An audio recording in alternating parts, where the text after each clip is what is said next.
लासा खान सोट जाला फान के चढ़े दू ताला। दादा रे दादा अब का कही रे। लासा खानी सोट जाला फान के चढ़े दू ताला। माई रे माई बाटे विदेश तो नया नया इल्म करे पेश।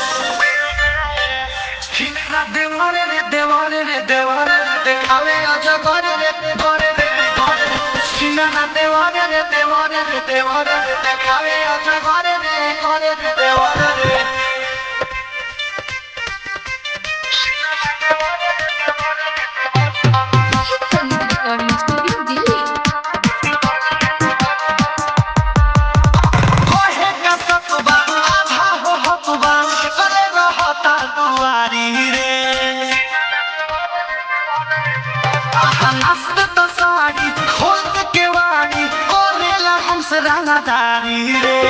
हरदम सकल चाहे दूर ना हटल चाहे।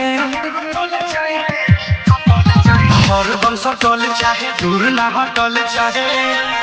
अरे दिलवा पते के चोट धरते लगे नंबर के नोट। अरे देवारे रे देवारे रे देखावे आजा घरे रे घरे रे। सीना देवारे रे देवारे रे देवारे रे देखावे आजा घरे रे घरे रे देवारे रे। ये संगीत रिकॉर्डिंग स्टूडियो दिल्ली।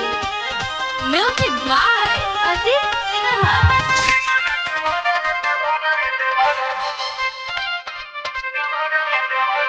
लागो तलाश ओही गया छपता निहर दिया चुना रे। माई रे कहाँ जाई रे बाटे पप्पू नमूना तो झुन झुना दुख कोई बाटे दुगुना रे।